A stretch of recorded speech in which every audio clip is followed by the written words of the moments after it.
Real shit. Sometimes I dream bigger than I live. Sometimes I think better when I'm lit, so go and light it. Roll it up, ignite it. One time for all my niggas that dreamed it, the real life it. I swear I've been through everything in life but a coffin. Saying sky's the limit, how bitch I'm moonwalking. And my middle name Michael Ho. Success is my idol and being broke is my rival. What is up, my Fight For More family, and welcome back to another video of your boy Renzo from Fight For More. Now in this video, I want to talk to you guys about something very personal. I've always wanted to talk about this. I was just never ready, but now I am ready to talk about this. Now you guys saw me pull up in the cemetery, get out of my car, looking at a grave. Now you're wondering, whose grave is that? Who are you seeing, Renzo? I came to see my big brother, Alan Brown. He passed away almost 6 years ago. Now today's date is May 28th, 2018. His 6-year anniversary will be July 18th. So yes, it's almost here. It's about to be 6 years since my big brother passed away. Now a lot of people ask me, where does Fight For More come from? What does it mean? Why did you start it? And I always tell people, Fight For More means, I actually wrote this down because how the way I said it in this message was like fantastic. Like how the way I said it was like pretty genius. And I was like, I know for sure I'm not gonna be able to say it when I record it like that, you know, so sometimes I had to write things down. The slogan hashtag Fight For More means never settle, always want more. It doesn't necessarily have to be about fitness. It can be about anything that's going on in your life because you're always fighting for something. You're always in search for a new beginning, for trying to reach or accomplish a goal. So that's what Fight For More means. Now, where did Fight For More come from? Fight For More came from my big brother, Alan Brown. He's the reason why I'm doing all this, which answers your questions, why did I start Fight For More? So me and Alan, we met in 2010, I believe. We met in high school. We were actually in gym class, and it was pretty funny how we met. I remember I was talking to my friends one day trying to act cool. I was saying that, yeah, I went to a Spanish club, you know, it was so cool. I was just trying to flex on everyone. And Alan, he came up to me. He's like, yo, you been to a Spanish club? And I was like, yeah, I've been there. He was like, yo, I should go with you one day because I love Spanish women. And I always want to go to a Spanish club to see how it is. I was like, yeah, of course, man. Like, we should definitely do that.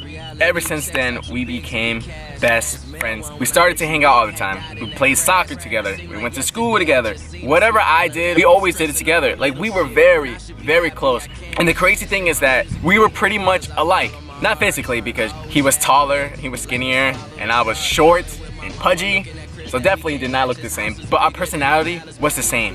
And it's crazy because I never had that connection with any of my friends before. So literally, we would be together every single day. He basically lived with me because he was never home. And I remember I used to talk to his grandma, and she was like, you're the reason why he's never home. I was like, yeah, but you know, I will always look out for him. He is my big brother. She's like, no, I trust you. Yeah, he was never home. He'll eat up all my food. Yes, we had our arguments and stuff, but literally when we argued, 5 minutes later, we'll be like, I'm sorry, bro, like, I love you. Like, we're good, we're good, we're good. Because we would never want to be mad at each other for the whole day or for a week or 2 weeks. Like, no, we always made up after that. But yes, Alan was a very important person in my life. He still is. Just because he passed away doesn't mean he's not important to me. No, he still is, and he's still alive in my heart. But yes, I remember the day before he died. We were on the phone for hours. We were just laughing, saying stupid stuff like we normally do, and we were just talking about what happened a couple days before because we got into some trouble, right? And our punishment was to not see each other, and that was very hard for us. And this is the one thing that really got to me. He started saying that, I love you, Renzo. Thank you for everything you've done for me in my life. You always help me. We may not be blood, but we're brothers. Doesn't matter what people say. I just can't thank you enough for taking me as a brother, for taking me in your family, for taking care of me. And that touched me. You know, that touched me. And I was like, bro, are you okay? Like, we have our emotional talks, our bromance or whatever, but this just came out of nowhere and it kind of scared me. And I was like, bro, are you okay? He was like, yeah, I'm just realizing a lot of stuff and I just want to thank you for everything. And I was like, yeah, of course, you know, I love you too. It doesn't matter what people think or say, like, we're brothers. We are brothers. And to me, how the way I see it is that you don't have to be blood to be family. Sorry everyone, so my camera cut off because it's really hot outside and my camera showed like the little temperature thing, like it needed to cool down. So it cut off, so I was like, I'm gonna finish talking about this inside the car. And that's what I'm going to do right now. So yes, we were on the phone for a very long time. And before we got on the phone, I forgot to mention that one of our friends called me and he told me if I wanted to go to the river the next day. And I told him how I couldn't go because I had to go to work. And he told me if Alan wants to go, and I was like, I'm not sure if he wants to go. I'm not with him right now, but you can give him a call and ask him yourself. And he was like, yeah, I'm gonna call him then. I said, all right, cool. So he talked to Alan, and that's when I texted Alan, and I was like, yo, call me when you're done talking to him. He said, okay, I will. So that's when he called me, and that's when we were having our very emotional bromance conversation. And then he asked me if I was going to the river, and I told him I couldn't go because I had to work. And I asked him if he was gonna go, and he told me that he wasn't because they were going like really early in the morning. And Alan was like, you know damn well I don't wake up that early at all. I was like, you're right, because you're lazy.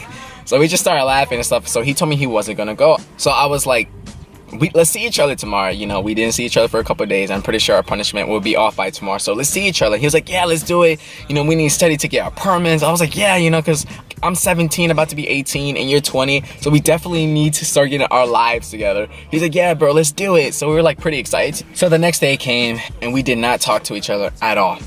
No text messages, no phone call, nothing. I did not hear from him at all. So I got off of work. I went to the gym. Keep in mind, this is when I was chubby and I was trying to lose weight. So I went to the gym. I was on a treadmill running and running and running. I got a phone call from someone, and I had a feeling that this phone call wasn't gonna be good. I don't know why. I just had that feeling. I answered, and he was like, Renzo, I have something to tell you. And I was like, what is it? And he said, it's about Alan. And when he said that, I literally got off the treadmill. I was like, what's wrong with him? Like, what happened? And he was like, he drowned. He died. And when he told me that, I was like, what? What do you mean he drowned? What happened? And he was like, bro, he drowned. Like, he died. I was speechless after that. I did not know what to say. I just dropped my phone. I ran out of the gym. And then I went to the grass. And I started crying. I was on my knees crying and praying. This cannot be happening. I was like, not Alan. Not my best friend. Not my big brother. It killed me. My heart dropped. And I just couldn't believe it. So I was with my friend and Brandon. He came outside and he gave me my phone. I was like, let me try to call Alan. I kept trying to call and went straight to his voicemail. I was like, no, this can't be. So I called my mom. She's like, try to call him. I tried and tried. But it was confirmed that he passed away. That I don't even know what to say like right now. I didn't know what to say at the moment either. It was like a part of me died with him.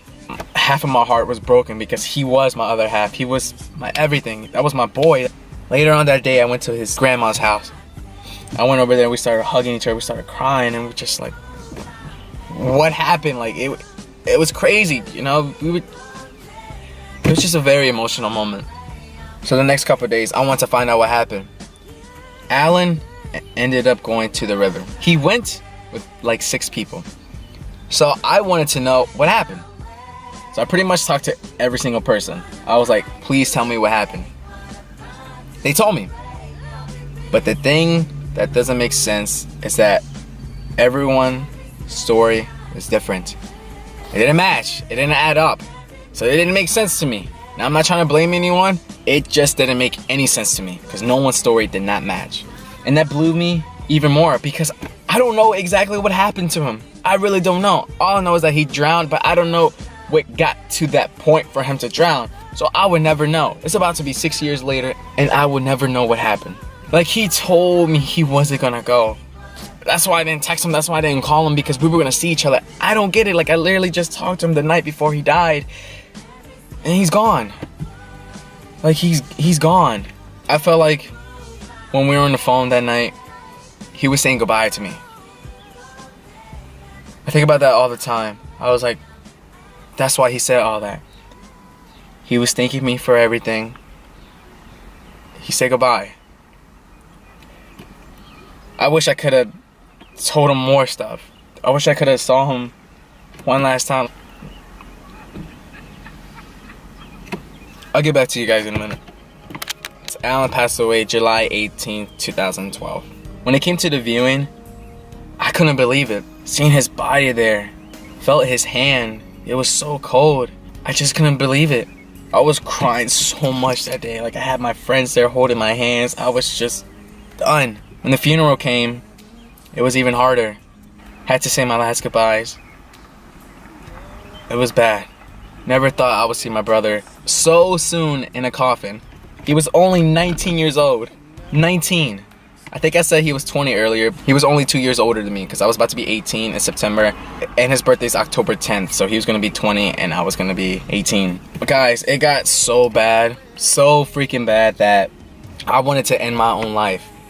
I kept blaming myself every single day. If I was there, I would have saved him. I would have drowned with him. I would not have let him die. Why wasn't I there? Like, I always promised everyone that if you need me, I will be there. Usually I'm there, but when he needed me the most, I wasn't there. I blame myself all the time. I got really depressed, and I was already going through a lot of family issues, and I was going through a heartbreak. So all that stuff was just getting to me, and I tried to commit suicide. I was hurting myself. I just didn't care about life anymore. But one night, I went to bed. I had a dream about Alan. We were in the back porch, and we were talking, and he told me, Renzo, I'm okay. I'm in a better place. I'm happy. I don't have to cry anymore. I don't have to be sad anymore. I don't have to be depressed anymore. I'm happy. I want you to live your life. I want you to chase after your dreams. I want you to accomplish everything you dreamed of. Don't give up. And when he said that to me, I gave him a hug and I started crying. And you know, this dream felt so real. Like, this dream felt really, really real. Like, I felt him, you know? And I told him, I was like, I want you to be here though. Like, I don't think I can do it without you. He was like, I will always be there for you. I will always be in your heart. I will always be by your side. Don't give up. You can do it, man.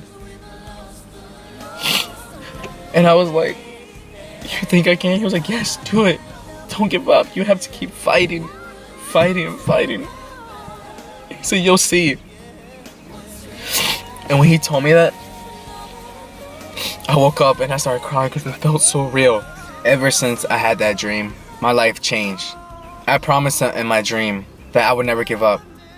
I would keep on fighting, no matter what comes my way in life. Ever since I had that dream, I kept my word. To this day, I am still fighting. A few years later passed by. That's when I discovered my passion. I love doing YouTube. I love taking pictures. I love editing videos. I love my brand, Fight for More. Those are my passions, guys. He made me the man I am today. Alan's death was a turning point in my life. I'm gonna keep on fighting, everyone. I'm gonna keep on trying every single day, no matter what comes my way in life. Heartbreaks, depression, whatever. I will put that to the side and keep on fighting. I go through stuff now. A lot of people don't know that. It's because I push that to the side and I continue on what I'm trying to accomplish in my life. To the people that hate on me so much, who talk so much shit about me, you can keep on talking because I'm going to make it. I don't care what you say. I don't care what anyone else say. One day, everyone's gonna know what I stand for in this industry. Fight for More is gonna be something huge. I guarantee you that. I'm growing every single day, and I am just so thankful for all the support I have. Thank you, everyone who's been supporting me ever since I started this journey. Thank you so much for always having my back, for always believing in me. Made a lot of mistakes, but hey, mistakes made me grow. I'm glad I failed. I want to keep failing. That's how you become successful. How do you think I'm succeeding in life right now? Because I kept failing. But I always got up and I kept fighting. I failed, got up, kept fighting. That's how you become successful. You have to fail, and I'm willing to fail. I'm ready for whatever comes my way. Now you all know why I started Fight for More. Where did it come from and what it means. Fight for More came from Alan. But yes, that's all I want to talk to you guys about. I really hope you did enjoy this video. Fight for more. Remember, fight for more. Wishing we could go back, 'cause honestly all the times that we had, those will be the best memories. Let's reminisce. Be the best memories.